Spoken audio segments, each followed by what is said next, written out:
keine Rolle, solange wir einander respektieren, menschlich miteinander umgehen. Ich bin deutscher Staatsbürger, stolz darauf, aber ich bin auch ein stolzer Kongolese.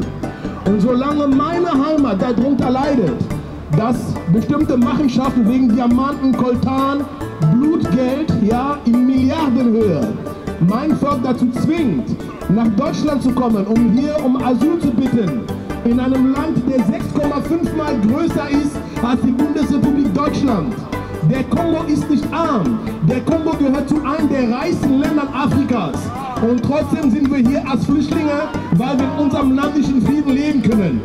Frau Merkel ist vor kurzem in Afrika gewesen, um Gelder zu verteilen, damit bestimmte Flüchtlinge in ihrem Land bleiben und nicht die Grenzen Europas überschreiten. Das ist die falsche Politik. Wir müssen die Probleme an der Wurzel anpacken, gemeinsam. Wir sind hier als Freunde Deutschlands, aber auch als Patrioten und loyale Bürger des Landes Demokratische Republik Kongo. Unsere Message ist ganz klar und einfach. Am 19. Dezember gibt es für den Präsidenten Kabila die rote Karte. Er möchte seine Amtszeit verlängern, obwohl unsere Verfassung dieses nicht zulässt. Wir bitten die Bundesrepublik Deutschland dazu, die zu unserem wichtigsten Partner gehört, dieses Problem ernst zu nehmen. Denn Deutschland braucht nicht noch mehr Flüchtlingsopfer aus anderen Ländern, sondern Deutschland braucht Partner. Partner auf Augenhöhe für die Zukunft. Danke vielmals. Mbote bandeko balandi lelo tozoli bino lisusu kombata munene na kombo ya Babin Masombo. Bino moko boyebi abundelaka kaka toujours mboka azali mona oyo apesa vie na ye vraiment pour la mboka abebisa ba makambo nebele pour la mboka. Donc c'est un grand combattant qui est déclaré na likolo pe kangama na sepe kangama. Papa mbote d'abord. Mbote mama Madera. C'est pele mingi ozo continuer comme mataka comme journaliste. Boye Bakayango, Union fait la force. Congolais à sa télémie, Congolais à sa prêt. Na nyoso oyo, balingi basala pona Congo, Congolais à ko défendre yango. Yango tozo senga, ba population, au groupe boye, au parti politique boye. Toza nango suna besoin nango te, to ana besoin parti politique ezalaka moko. République démocratique du Congo, le 19 décembre, la différence d'Abisso Nyoso, Toti Kayango. La différence d'Abisso, on a un parti boye, on a un boye, Toti Kayango, Union fait la force, Tokende, to libérer Congo. Après, tu reçois la pamisa d'Abisso, on a la politique, la politique, le peuple congolais a voté. Mais les lots, ils ont un problème, on a eu, nous avons battu dans la boye, tu as carte jaune, tu boy.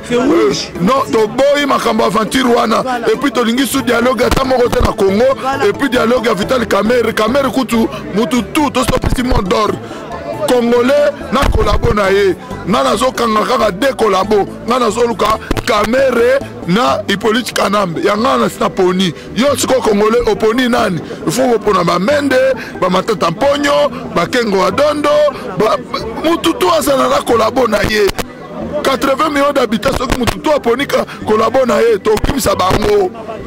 Le 19 décembre bisona bango mayele. Kabila collègue la biso mayele jamais dans mboka na biso. Ingeta. Merci. Tata Kongo pardon, ngana tuna sulu kamuro susu. Na lobi ya suka penda olobi penda nini penda pona penda au classique peuple congolais parce que là tout moment là carte jaune sur bimbi balobi ville morte. Pardon, na yebi ke olobi ngo me lobi ngo likolo. Ya laki motuna na ngate nzamba le kana kopambola yo lisusu nengo koti lisusu na masolo wana. Est-ce que carte jaune ça veut dire quoi chez biso ba diaspora biso ba combattant et puis là-bas la Congo puis carte rouge le bel biso nini mais biso selon mon opinion étant que combattante na mona ngoza lango papier mais yo le bazani les autres ça symbole à quoi et puis les dates du 19 et ça tombe toujours à le 19 ça symbole à quoi sérieux ma sœur carte jaune carte rouge c'est des mensonges voilà bazoko ça peuple congolais pour ba continuer ko liaka ba mbongo na bango dala carte jaune wana Moïse Katumbi azoya na ngoto yekutu jamais koza la président mboka wana bon atala moi c'est rwandaise na kati ya ndaku ata kutu ya za congolais oyo azala congolais te tant que mwasi na ye aza rwandaise cela veut dire na kati ya bandako biso tutu wana basi na bandako bato badirigaka mibali eza basi donc tokozala dirige na mwana na rwandaise tozongeli su makambo ya zero makambo ya carte rouge eza lukuta tozosenga Tshisekedi bango nyonso na biso ntu le 19 o Ngwanda omona na kate bima le 19 o Tshisekedi o okomi mukolo okosi donc tozokende namoni mama moko lelo na marche mukolo abimi pona Congo vous comprendre donc Tshisekedi bima Ngwanda monana donc yo soki nani zala na molongo le 19 mutu na Rwanda na ye le 19 donc Tshisekedi kanga Rwanda na o déjà Ngwanda luka mutu na robeta ngana luka pe mutu na nga makambo o ngai na lobaka na musika o ngala tshaka misapilikolo lukuta tuboyi mutu tufa bima soko ninga Congo yo Tshisekedi bima le 19 yo Ngwanda monana muto obeta yo azati biso tutu aba congolais merci na sepeli en tout cas matondo yango na lingaka so continuer ka koloba toujours na kati ya micro ya masole ya sika www.patilabel.com ndeko na ngai makambo ndenge ozoleka na kati ya Kinshasa mama Kongo panzali mama Kongo boyebi mama eniki yo wana ndeko na ngai ndenge makambo ozoleka na kati ya Kinshasa tata Kongo yo lobi ni pona bana kini parce que ndenge tozana tozomona makambo ba carton rouge ba carton jaune est-ce que yo etat que diaspora biso toyebi oza mobundel muna na mboka est-ce que babilo kwa nezo lebela onini et puis assurance nini on va passer pour la bana kini on meka koloba moi muke pour la bana kini tala kaka et pas utuwa inquiétant donc nga naza mwana ya Allemagne na ville ya Aachen donc na opesa bino kaka courage car bon continuer au bunda pona mboka to ko tika mboka na biso te na mboka ya ba Rwandais bon continuer bon bunda neti biso pe tozo bunda pona mboka na biso donc bon continuer bon tika te pona soko to tiki donc ezavement mawami donc bon continuer bon bunda vraiment bon tika te même so boza prêt pona ko kufa pona mboka na biso bon kufa ka pona mboka na biso pe tozana bino to Tolonga Kabila okende Kabila mana na déjà ici ayebela donc courage kaka donc message à courage pour continuer biso pe a tozobunda merci les autres makamalo ko kete na besoin le moké tu mona ozamba ba Kongo pour la mission tu mama Kongo eza makamsus tata Kongo skola likambo etali carton rouge na carton jaune yo tu ko etat que diaspora pour la mission ça mobundeli okoli na kata combat donc okundela mboka na yo donc olobi ni pona ba lembobi balona carton rouge na elobeli yoni ngakutina mona ki carton jaune eza na importance pour passer directement rouge carton jaune te toline carton jaune te rouge directement mais balobi carton jaune soit disait ça préavis préavis nani 12 millions de morts donc directement carton rouge oui ingeta na sepelika susu merci tata Kongo tranza mama sondo ingeta kaka ndengo zana awa nazana mobundeli munene ba eboyebiye kombo na ye toujours le même mama Aniki Congo Maluka et puis na ba yebiete azali mobundeli moko ya munene na kata mboka Bruxelles donc bon moni nga serre le biloko comme dire na ndimi mutu c'est-à-dire que ce n'est pas du gâteau quand tozo la bana c'est mama Congo alinga le biloko moko na bana kini en tout cas bana kini to ressenga bino pardon pour ça attentif na délégation au wuti Bruxelles et hier on a kata bunde c'est ça hospital na kata colonne tozali ko sala manifestation munene mama Congo ameka ko expliquer bino mbote mama Congo mbote mama la ngai bonne santé malamu kitoko ingeta mama Congo nini olobi na makambo zole kala kata Congo olobi nini pendant mama clinique etake mama olobi na bana Congo nini et puis ozo ba nini na likambo etali le 19 décembre et puis olobi na bango nini cette nini yozo nyata pona likambo za la carton rouge na carton jaune mais kana ko expliquer matondo mala ba mboka yo ingeta bana kiba bravo bele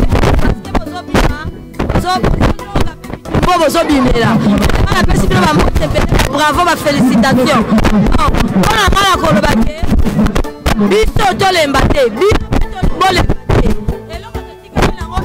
19 décembre. Le 19 décembre, Ezak et mandat à Kanambe déjà. Et si elle là depuis le 19 septembre. Mandat est ici là.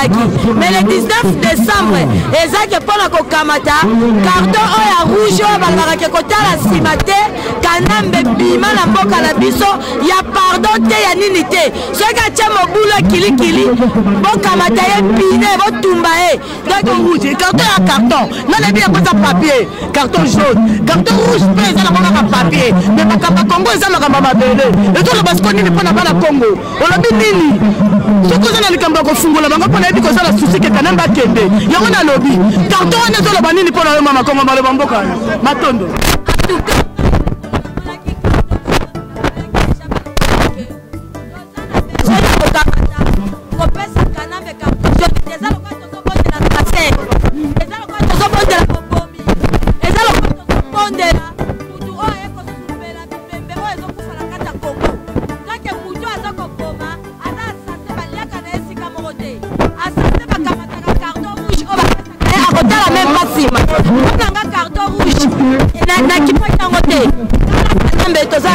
En tout cas, je ça pour la regarder. Dernièrement, et l'on a eu passé à Kokomandira Nazalaki. Alimia Azalaki. Mais na mona ki komba moko pesa maki Congo Sika. Balobi ke Congo Sika ezali groupe. Mais expliquez-moi ce Congo Sika pour la prendre pas comprendre parce que dans Congo Sika qui a dit ça, bah importe pas idéologie, il y a Congo Sika. Il y a mana cette semaine ezali eloko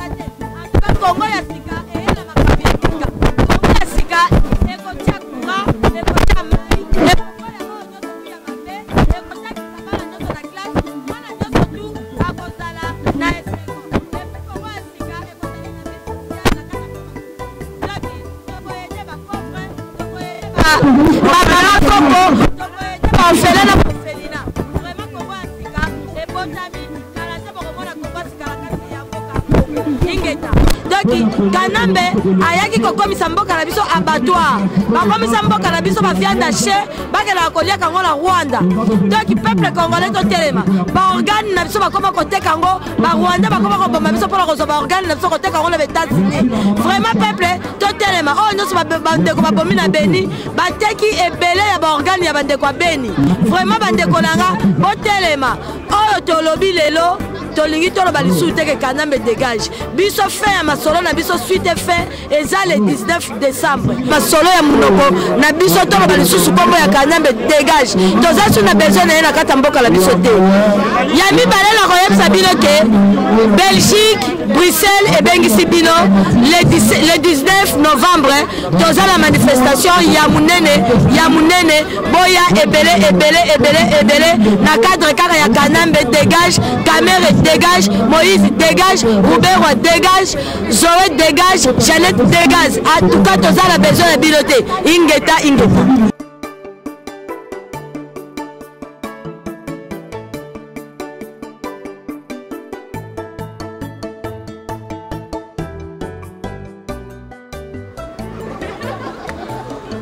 Wir Kongolese, wir sind heute draußen, euch mitzuteilen, dass bei uns im Kongo keinen Bürgerkrieg gibt, sondern wir sind Opfer einer Mafia-Geschäft. Es wird im Kongo jeden Tag getötet. Es wird im Kongo pro Stunde ca. 48 Frauen vergewaltigt. Wir sagen einfach, es reicht. Imperialismus raus aus Kongo. Imperialismus! Imperialismus! Imperialismus! Wir haben durch mehr als 12 Millionen Tote. In Kongo es wird getötet, damit ihr Handys, Laptop benutzen können. Das ist große Mafia in der Republik Demokratik Kongo. Als Kongolese, wir sagen, es reicht. Die Europa-Außenpolitik soll eine Politik der Frieden sein.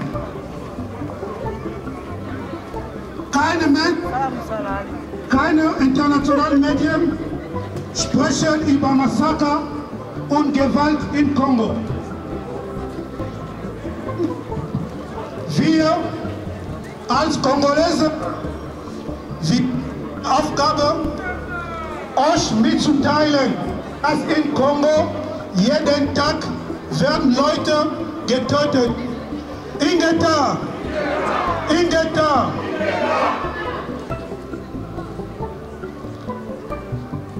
Wir sagen,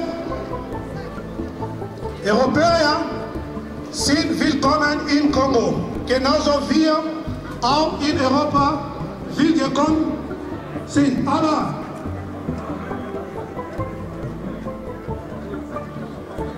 Mafia durch große Konzerne in Europa, Siemens macht Geschäft in Kongo, Apple macht Geschäft in Kongo, Microsoft macht Geschäft in Kongo. Aber die sollen legal Geschäft mit uns machen. Die lassen Kinder, 8-jährige Kinder, 10-jährige Kinder dort arbeiten, damit die ganze Welt Handys benutzen. Wir sagen, es reicht. Es reicht. Als Partner, okay, Kongo ist ein sehr reiches Land in der Welt. Aber durch internationale Mafia, das Volk bleibt immer arm. Nicht nur diese Armut, aber es wird getötet. Wir müssen damit aufhören. Unsere Augen zuzumachen. Die Welt muss es erfahren, dass in Kongo jeden Tag getötet wird. Misshandlung von Kindern, Vergewaltigung von Frauen und Kindern, damit die Welt endlich Rechtsstaat wird. Hautfarbe und meine Hautfarbe.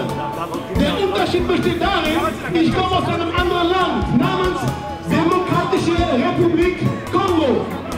Dieses Land ist 6,5 Mal größer als die Bundesrepublik Deutschland. Wir haben aktuell 79 Millionen Einwohner. Das heißt also, Deutschland hat nur 1 Million mehr als die Bundesrepublik, Entschuldigung, die Demokratische Republik Kongo. Der Unterschied besteht darin, ich zeige Ihnen etwas, worauf ich sehr stolz bin. Ich besitze hier einen deutschen Pass. Ich bin deutscher Staatsbürger, wie Sie sehen. Ich habe meine Schule hier gemacht. Ich habe mich benommen. Ich habe hier keinen Menschen mit einer Axt angegriffen. Ich habe keinen Bombengürtel getragen. Aber ich musste leiden als Flüchtling. Warum? Weil in meinem Land getötet wird. In Kongo wird jeden Tag getötet. Aber wo hören Sie denn davon? Wir hören von Jemen, wir hören von Iran, wir hören von Irak, wir hören von Syrien. Wann hören Sie vom Kongo? Genau. Und ich sage Ihnen noch etwas, was Sie vielleicht noch nicht wissen. Sie besitzen ein Smartphone, ein Samsung, ein iPhone und so weiter. Ein Sony-Gerät, Xperia und so weiter. In all diesen Geräten ist Coltan begriffen. Genau. Coltan kommt aus meiner Heimat. Coltan kommt aus der Demokratischen Republik Kongo. Jetzt stelle ich Ihnen folgende Frage. Wie erklären Sie denn, dass die kongolesische Bevölkerung für ist. Jeden Tag Menschen sterben in einem Land, das zu den reichsten der Welt gehört. Ich gebe Ihnen eine Antwort, warum. Die Antwort besteht darin, wir werden ausgebeutet seit eh und je. Es fing an mit den Portugiesen, danach kam Leopold. Belgien schuldet dieses Land Milliarden, sogar Billionen. Wir sind es satt, aus unserem Land zu flüchten. Inglaterra! Ich möchte kein Flüchtling in Deutschland sein. Ich möchte nicht, dass Kongolesen als Flüchtlinge nach Deutschland kommen. Ich möchte, dass die Bundesrepublik, ich möchte, dass die Europäische Union unsere Rechte respektiert. Es gibt Menschen in diesem Land, die uns nicht hier haben wollen. Gott sei Dank gehören die nicht zum größten Teil. Warum? Weil auch die Deutschen zurzeit von einer Invasion in ihrem eigenen Land sprechen. Deutschland hat die Schnauze voll von zu vielen Flüchtlingen im eigenen Land. Also, ich schlage euch was vor. Sagt der Bundesrepublik Deutschland, gibt uns die Freiheit, die wir brauchen, damit wir zu unserer Heimat zurückkehren können. Inglaterra! Aber Europa fliegt! Aber Europa fliegt! Aber Europa fliegt! Aber Europa fliegt! Aber Europa fliegt! Message,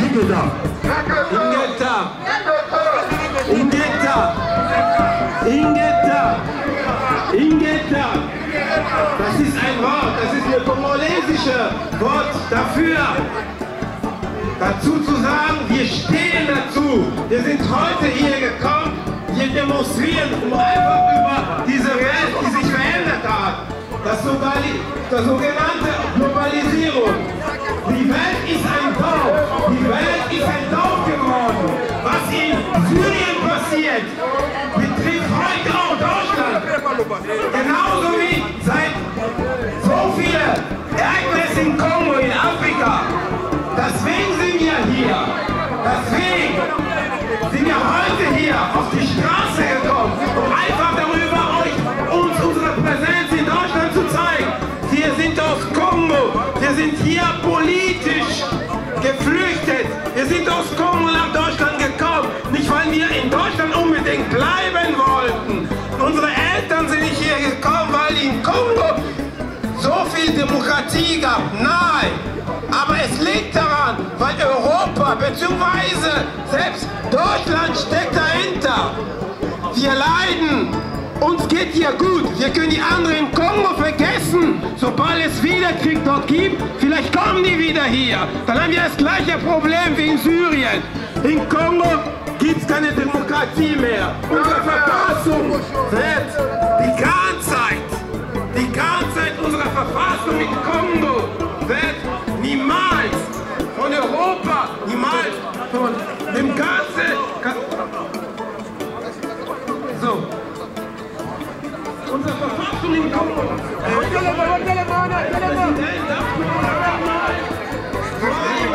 Präsidentschaft. Und zwar Kabila ist seit 2006 Präsident in Kongo. Die Bundeswehr wurde damals nach Kongo geschickt, um die Welt zu unterstützen. In Wirklichkeit, die Wirklichkeit wurde gar keine demokratische Wahl gemacht. Es wurde wieder ein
an europäische, auf die Sprache, ob das in der kolonisierten Zeit war. Wir haben uns immer angepasst.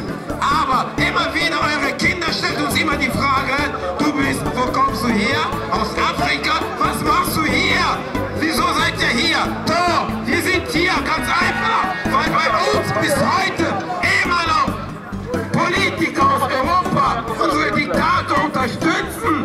Und deswegen, wir haben keinen Frieden bei uns zu Hause. Deswegen müssen wir flüchten nach Europa.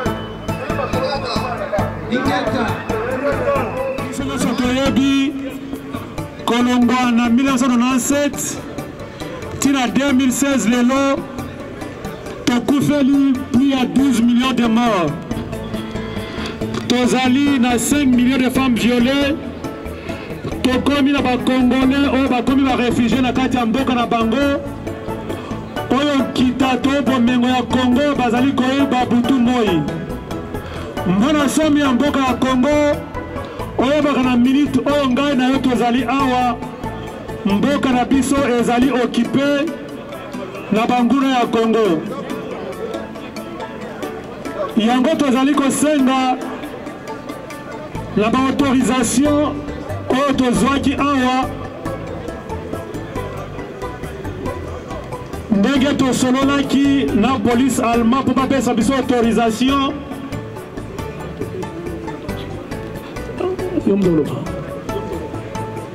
tozali kaka na susi moko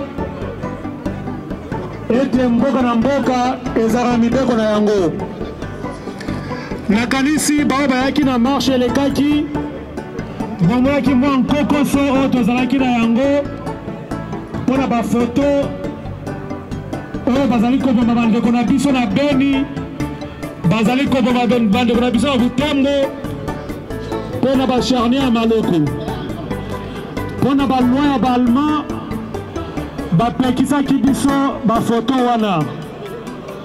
Balobi soki tokoa na bamarshe to na babanderole oyo bakomi me oyo bafoto bakati bamachete oyo babimisi mabubu libanda nde bafoto bapekisaki biso.